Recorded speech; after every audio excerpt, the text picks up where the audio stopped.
Assalamualaikum warahmatullahi wabarakatuh. Alhamdulillahi rabbil alamin. Wassalatu wassalamu ala ashrafil mursalin Sayyidina wa maulana Muhammadin wa ala alihi wa sahbihi ajmain. Amma ba'du.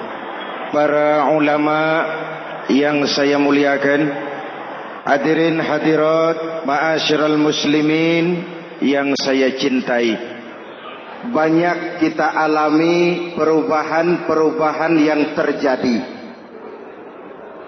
baik perubahan yang menyangkut sosial budaya, lebih-lebih yang menyangkut sosial politik. Yang tidak banyak mengalami perubahan adalah sosial ekonomi. Bahkan angka kemiskinan kita naik menjadi 3/5 dari total penduduk kita hidup di bawah garis kemiskinan. Dan 20% diantaranya miskin mutlak. Perubahan-perubahan yang terjadi menyadarkan kita kepada kebenaran Al-Quran ketika Allah menyatakan wa tilkal ayyamu nudawiluha bainan nas. Hari itu kami putar di antara manusia. Ada saat datang, ada waktu pergi. Ada hari lahir, ada saat kembali. Ada waktu dilantik, ada saat menyerahkan jabatan. Hari kami putar di antara manusia dan hidup cuma sekadar menunggu giliran. Soalnya kemudian di tengah perubahan-perubahan yang terjadi begitu cepat, what must we do now?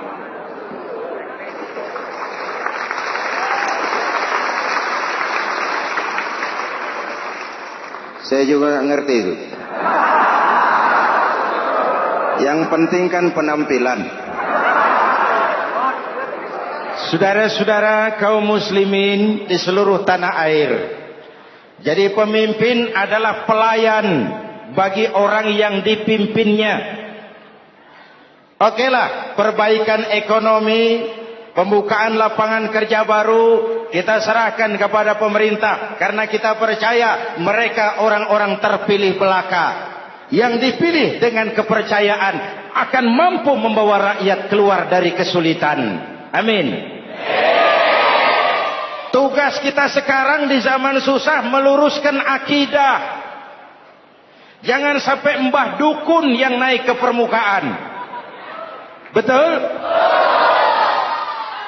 Islam misinya yang pertama membebaskan manusia dari kemusyrikan. 13 tahun Rasul berjuang di Makkah, menanamkan akidah, meluruskan keyakinan, membentuk iman. 13 tahun membebaskan manusia dari belenggu kemusyrikan.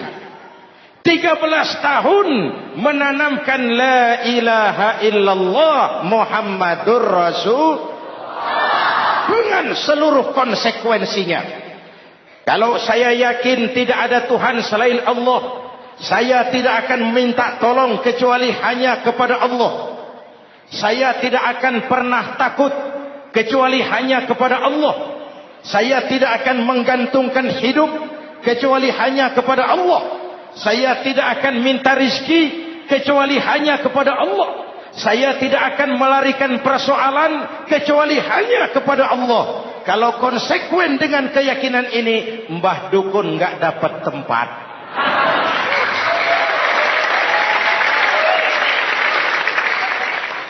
Akur?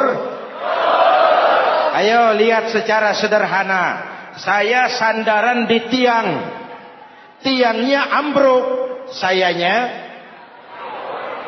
jatuh. Saya sandaran di tembok, temboknya runtuh, saya juga runtuh. Saya sandaran kepada orang kaya, dia jatuh miskin, saya bangkrut. Saya sandaran kepada jenderal, dia pensiun, saya selesai. Tapi kalau saya sandaran hanya kepada Allah, Allah tidak akan pernah miskin, Allah tidak akan pernah lumpuh, Allah tidak akan pernah terpuruk, dan Allah tidak akan pernah berkurang kekuasaannya.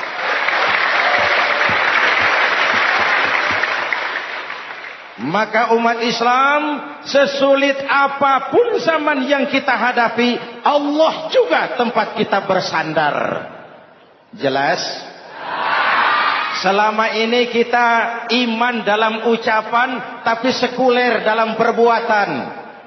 Di masjid ada Allah, di kantor Allah tidak ada, maka korupsi merajalela.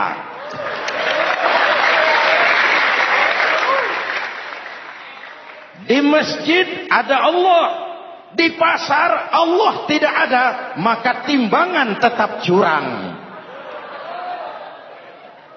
Kita iman dalam ucapan, tapi sekuler dalam perbuatan. Oleh karena itu, sesulit apapun zaman yang kita hadapi, iman jugalah pegangan kita. Allah juga tempat kita bersandar. Boleh zaman berubah, akidah jangan sampai goyah. Karena iman kita hidup, untuk iman kita berjuang, dan dalam iman kita ingin kembali menghadap Allah Subhanahu. Selama ini manusia Indonesia kita lebih banyak diisi otaknya, hati sering kosong, agama dangkal, akidah rapuh, moral rendah. Memang kemudian muncul banyak orang-orang pintar, cuma sayang tidak benar. Indonesia kita bangkrut, Indonesia kita terpuruk, Indonesia kita sakit parah kalau diurus orang yang cuma pintar tapi tidak benar. Kita perlu orang-orang pintar, tapi kita lebih perlu orang benar. Jelas? Kalau cuma pintar tapi tidak benar, itu yang sering saya sampaikan, nanti disuruh ngurus beras malah nimbun beras.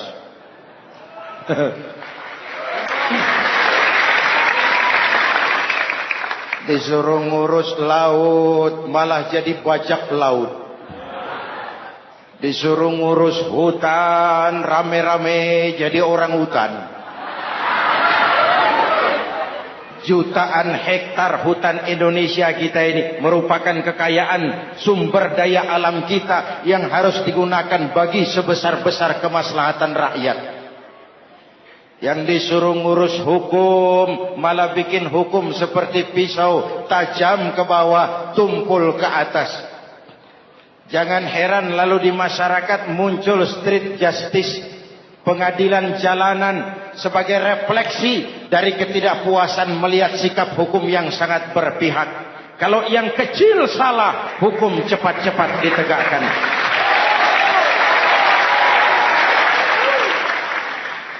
Lihat saja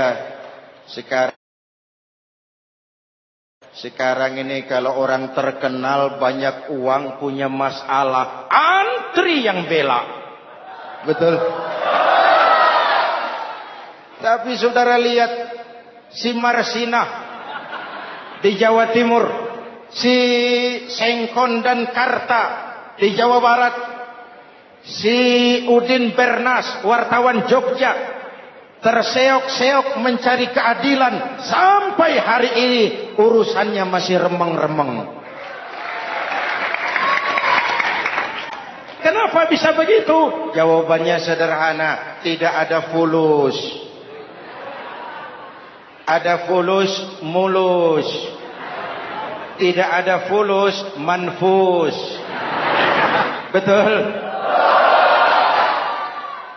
Jangan sampai para penegak hukum kita terjebak pada lagu baru, maju tak gentar membela yang bayar. Biar bertentangan dengan nurani, biar bertentangan dengan public opini, biar bertentangan dengan rasa keadilan. Siapa yang bayar, itulah majikan. Mau benar atau salah, belain terus.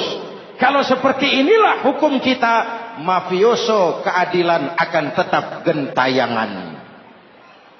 Hadirin yang saya hormati, 13 tahun beliau berjuang di Mekah, meluruskan keyakinan, memantapkan akidah, meneguhkan iman.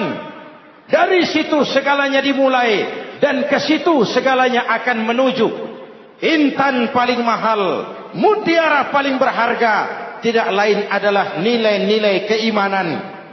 Kalau itu sudah tergadai, apalagi yang bisa kita banggakan dalam kehidupan ini? Kita merasa harta kita berharga, belum ada artinya ketimbang iman. Kedudukan kita punya nilai pun belum ada artinya ketimbang dengan nilai-nilai keimanan. Itu intan paling mahal, itu mutiara paling berharga. Harta baru ada manfaatnya kalau dilandasi dengan iman. Jabatan dan kedudukan baru terasa gunanya kalau dilandasi dengan keimanan. Kalau jabatan lepas dari iman, yang akan lahir Fir'aun baru. Jelas? Kalau harta terlepas dari iman, yang akan muncul adalah konglomerat korun. Kalau ilmu pengetahuan terlepas dari nilai dasar keimanan, maka yang akan muncul adalah ilmuwan pelacur yang menyalahkan yang benar, membenarkan yang salah untuk kepentingan pribadi. Dan kondisi seperti itu tidak akan membuat kita makin sehat. Oleh karena itu, pada kesempatan ini, pesan pertama saya, menghadapi zaman susah, tetap jaga akidah, tetap pelihara keyakinan. Kesulitan bukan untuk ditakuti, untuk diatasi. Hidup adalah kerja keras, bukan keajaiban. Perubahan tidak akan datang hanya dengan simsalabim abragadabra. Perubahan tidak akan muncul hanya dengan berandai-andai. Perubahan tidak akan turun dari langit seperti turunnya embun di waktu malam. Perubahan adalah kerja keras, sehingga Al-Quran membimbing kita. Innallaha la yughayyiru ma biqaumin hatta yughayyiru ma bi anfusihim. Allah tidak akan mengubah keadaan suatu bangsa kalau mereka tidak mau mengubah apa yang ada di dalam diri mereka. Yang ada di dalam diri itu rule of thinking, state of mind, cara kita berpikir, cara kita memandang kehidupan, cara kita mengatasi persoalan. Hadirin yang saya hormati, inilah iman. Berangkat dari ini kita menyadari ini ujian buat kita rakyat. Dan kita rakyat Indonesia ini kalau sama susah sih sudah kenyang. Ya Pak? Ya Pak? Kita ini sebagai bangsa mengalami apa yang disebut oleh Bung Karno up and down. Naik, turun, timbul, tenggelam, pasang, surut. 350 tahun dijajah oleh Belanda, kita susah. Berangkat Belanda, masuk Jepang, susah lagi. Pergi Jepang, datang nikah, susah lagi. Lalu kita merdeka, dirongrong oleh berbagai pemberontakan, susah lagi. Makan bulgur, antri minyak. Lalu PKI berontak, susah lagi. Muncul orde baru, lama-lama susah lagi. Orde baru selesai, naik reformasi, mulai repot nasi, susah lagi.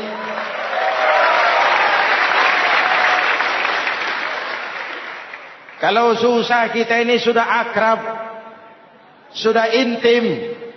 Mestinya kalau sudah susah seperti itu, jangan salah sikap menyikapi kesusahan. Jangan sampai kita potong kompas, ambil jalan pintas, terjebak menghalalkan segala cara. Itu tidak akan menguntungkan.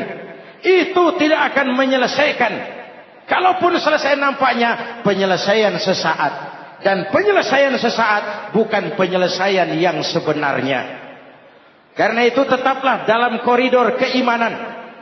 Boleh zaman berubah, akidah jangan sampai goyah. Silahkan masa berganti, tapi keyakinan jangan mati. Sekali la ilaha illallah, sampai tetes darah paling penghabisan, tetap la ilaha illallah. Sanggup? 3 orang. Sanggup? 21. Sanggup? Kalau sanggup kita harus konsekuen. Saudara-saudara di seluruh tanah air, misi yang kedua dari Islam setelah membebaskan manusia dari kemusyrikan, membebaskan manusia dari ras diskriminasi, mengikat manusia dengan tali akidah. Sebelum Islam datang, manusia dibedakan oleh warna kulit, manusia dibedakan oleh faktor keturunan, manusia dibedakan oleh faktor harta dan benda. Adalah Rasul yang mengajarkan, innallaha la yanzuru ila suwarikum wala ila amwalikum walakin yanzuru ila qulubikum wa a'malikum. Allah tidak melihat potonganmu, Allah tidak melihat hartamu. Yang Allah lihat itu adalah hatimu dan amal perbuatanmu. Jauh sebelum Amerika teriak-teriak membanggakan apa yang mereka sebut sebagai Declaration of Independence, Nabi sudah mengajarkan kepada kita semua, An-nas kulluhum li Adam wa Adam min turab, la fadla li Arabiyyin ala ujamiyyin illa bittaqwa. Seluruh manusia berasal dari Adam. Adam diciptakan dari tanah. Tidak ada kelebihan Arab dengan yang bukan Arab kecuali takwanya. Jauh sebelum Amerika mencanangkan bahwa semua manusia dilahirkan sama, that all men are created equal. Jauh sebelum itu Islam sudah membebaskan manusia dari ras diskriminasi. Apa dalam konteks kekinian? Menghadapi zaman susah, tetap jaga kerukunan. Ya Pak? Ya Bu? Oi Bu? Menghadapi zaman susah, tetap jaga kerukunan. Baik antar umat seagama, antar umat beragama, maupun antar umat beragama dengan pemerintah. Menjaga kerukunan. Jangan saling sikat-sikut di antara kita. Sebab kalau sudah rukun, saya ajak berhitung. 1 ditambah 1 sama dengan, itu matematika namanya. Hasilnya pasti. Tapi angka sosial hasilnya aneh. Saya ubah jadi angka sosial. Ayo kita berhitung lagi. 1 orang takut ditambah 1 orang takut sama dengan 2 orang setengah berani.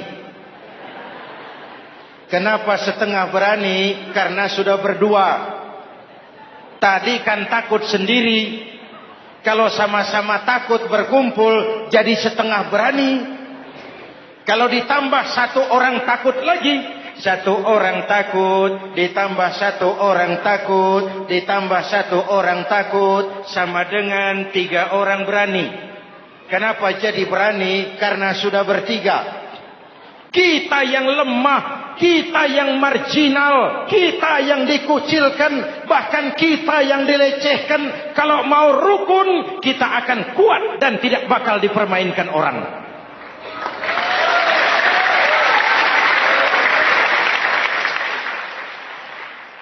Tapi kalau rukunnya yang satu mau menikam yang lain, saya ajak berhitung lagi. Yuk berhitung yuk. 1 ekor ayam ditambah 1 ekor musang sama dengan 1 ekor musang. Kemana ayamnya? Dimakan musang. Betul nggak nih hitungan? Ayo kita hitung lagi. 1 ekor ayam ditambah 1 ekor musang sama dengan 1 ekor musang. Kemana ayamnya? Dimakan musang. Jadi kalau kita suka kumpul dengan orang yang mau makan kita, selesailah kita.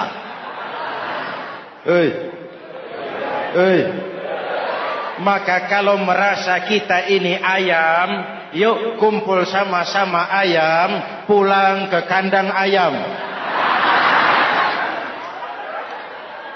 Kalau ada ayam kumpul ke kandang musang, itu namanya ayam minum begon. Jelas? Menjaga kerukunan.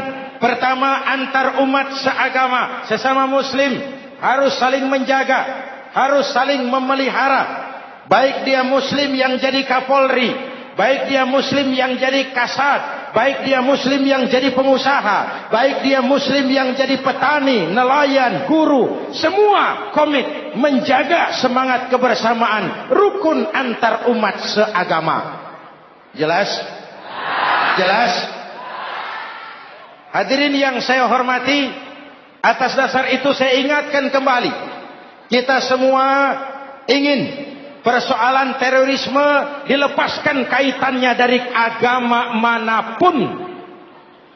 Tidak ada kaitannya terorisme dengan Islam, dengan Kristen, dengan Hindu, dengan Buddha. Tidak ada kaitannya terorisme dengan pondok pesantren.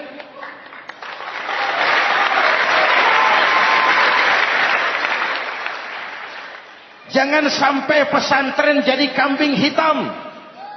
Karena sejak zaman penjajahan, pesantren sudah terbukti memberikan kontribusi bagi perjuangan memerdekakan rakyat Indonesia. Rukun antar umat seagama. Yang kedua, rukun antar umat beragama. Islam ini rahmatan lil. Jangankan manusia walaupun berbeda agama, binatang saja dihormati. Ada hadis, wa iza zabahtum fa ahsinuz zibhata. Kalau kamu menyembelih hewan, sembelihlah dengan cara yang terbaik. Jangan menyembelih ayam dengan pisau tumpul. Itu namanya tidak berperi kebinatangan. Yang kecil lagi, saudara buka babul istinja. Makruh buang air kecil di tanah yang berlubang. Sebab apa? Pertama, menjaga kesehatan. Siapa tahu di lubang yang saudara buang air kecil itu ada gas beracun. Kalau tidak, melindungi binatang yang ada di dalam lubang. Siapa tahu di lubang yang saudara buang air kecil itu ada semut sedang rapat membahas terorisme. Apa dosanya lalu mati dikencingi? Ini namanya rahmatan lissemut. Binatang saja dilindungi. Maka perbedaan agama tidak harus menyebabkan kita bertolak belakang. Perbedaan agama bukan alasan untuk saling bermusuhan. Apalagi kita sudah menyadari tentang kemajemukan kita, tentang kebinekaan kita, tentang keragaman kita. Rukun antar umat beragama. Saling menghormati, saling menghargai, tapi tetap dalam batas lakum dinukum. Lalu rukun antar umat beragama dengan pemerintah. Hadirin yang saya hormati, yang benar kita dukung, yang salah kita perbaiki dan kita tegur menurut cara-cara yang diajarkan oleh agama kita. Dan sholat berjamaah, pendidikan bernegara yang paling bagus. Tadi kita sholat ada imam, ada makmum, betul? Makmum wajib ikut imam kalau imam benar sholatnya. rakyat wajib ikut pemimpin kalau pemimpin benar mimpinnya. Masyarakat Islam ini loyal. Masyarakat Islam ini bukan pemberontak. Masyarakat Islam ini taat dan setia. Kapan? Kalau imamnya benar. Imam takbir, makmum. Imam ruku, makmum. Imam i'tidal, makmum. I'tidal. Imam sujud, makmum. Tapi kalau imam keliru, mestinya imam ruku malah sujud. Salah imam ini. Tegur. Siapa yang wajib negur? Makmum yang sop terdepan. Anggota DPR.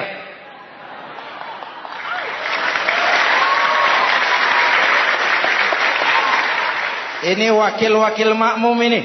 Sop di depan ini. Kalau imam keliru mereka paling tahu. Ngomong.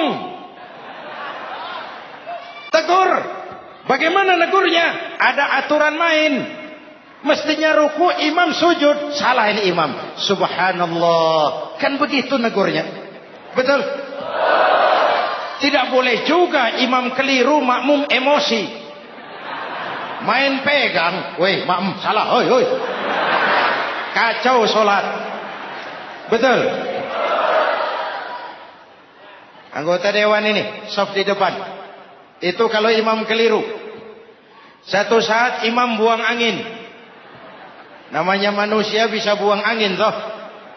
Apa makmum lalu berkata, demi kesetiaan saya kepada imam, imam buang angin, saya lebih keras lagi. Itu namanya fanatisme buta. Loyalitas yang goblok. Imam buang angin, minggir. Iyyaka na'budu wa iyyaka nasta'in. Sampai situ imam buang angin, minggir imam. Lalu soft yang di depan maju. Tidak usah bikin solat baru, teruskan pekerjaan imam. Ihdinas siratal mustaqim. Teruskan. Kenapa? Kalau bikin solat baru lagi, nanti buang angin lagi. Bikin lagi solat.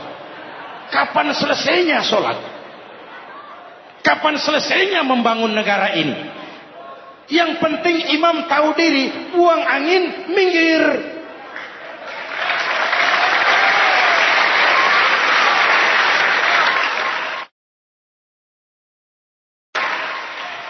Ini kacaunya solat berjamaah kita sekarang. Kacaunya negeri kita sekarang. Banyak imam sudah buang angin, gengsi. Diam aja merasa nggak punya salah. Dikasih tahu sama makmum, imam tadi buang angin ya, malah jawab sedikit. Apa kalau sedikit lalu tidak batal sholat itu? Mekanisme kehidupan sosial yang diatur lewat tuntunan sholat berjamaah. Sehingga Nabi berpesan, kun imaman muta'an au ma'muman muti'an fala takun thalisan jazu'a. Kalau jadi pemimpin, jadilah pemimpin yang ditaati. Kalau jadi makmum, jadilah makmum yang mentaati. Jangan jadi golongan ketiga pemecah belah. Di depan tidak jalan, di belakang takut, ditaruh yang di tengah, di depan didorong, yang belakang ditendang. Ini namanya biang kerok. Saudara-saudara, dari uraian singkat ini saya ambil beberapa catatan pokok. Pertama, kalau ada intan paling mahal, kalau ada mutiara paling berharga dalam hidup kita, itu tidak lain adalah karena keyakinan. Hidup jadi indah, hidup jadi berharga, hidup jadi berarti kalau didasari atas sebuah keyakinan. Dan keyakinan itu tidak lain adalah nilai iman kita, akidah kita kepada Allah Subhanahu wa taala. Yang kedua, tetap menjaga kerukunan. Sesulit apapun zaman yang kita hadapi, kita tetap harus menjaga semangat kebersamaan. Kita harus tetap menjadi lem perekat yang menjaga keutuhan, baik sebagai bangsa maupun sebagai umat. Perbedaan adalah wajar, harus dihormati sebagai ciri kehidupan berdemokrasi. Tapi jangan perbedaan menjadi sebab kita bermusuhan, dan jangan perbedaan menyebabkan kita saling berpecah belah. Hormati perbedaan, jangan perbedaan dipandang sebagai permusuhan. Dengan akidah yang kuat dan kebersamaan yang kokoh, ayo kita hadapi kesulitan, kita atasi kesulitan, dan dengan kerja keras untuk menyongsong hari esok yang lebih pasti. Mari kita Fatihah, semoga Allah memelihara kita bangsa Indonesia ala hadhihi niyah wa ila hadratin Nabi. Al-Fatihah.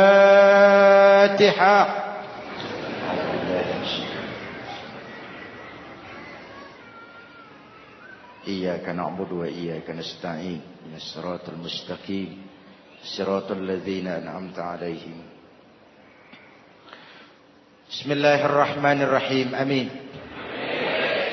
الحمد لله رب العالمين.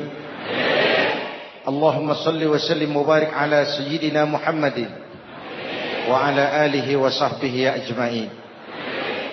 اللهم ربنا تقبل منا صلاتنا وصيامنا وقيامنا وتخشعنا وتعبدنا وتمم تكسيرنا يا أرحم الراحمين. اللهم أصلح من في صلاحه صلاح المسلمين، اللهم أهلك من في هلاكه صلاح المسلمين. اللهم ربنا لا تؤاخذنا إن نسينا أو أخطأنا، ربنا ولا تحمل علينا إصرا كما حملته على الذين من قبلنا، ربنا ولا تحملنا ما لا طاقة لنا به، واعف عنا واغفر لنا وارحمنا، أنت مولانا فانصرنا على القوم الكافرين. اللهم اجعلنا من السعداء المقبولين ولا تجعلنا من الأشقياء المردودين. أفضل ما قلته أنا والنبيون من قبلي لا إله إلا الله.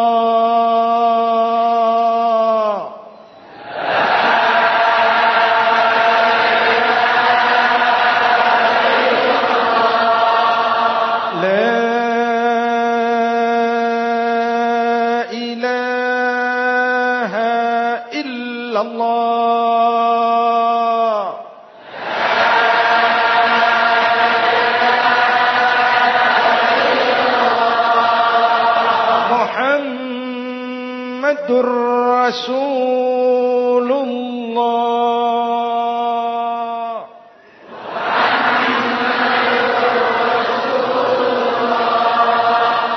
صلى الله عليه وآله وسلم. كلمة حق عليها نحيا وعليها نموت وعليها وبها نبعث إن شاء الله من الآمنين من الآمنين من الآمنين رحمتك يا أرحم الراحمين.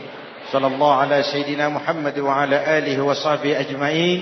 أنا ربك رب العزة عما يصفون، سلام على المرسلين والحمد لله رب العالمين. Jumpa lagi di lain kesempatan insyaallah. Wassalamualaikum warahmatullahi wabarakatuh.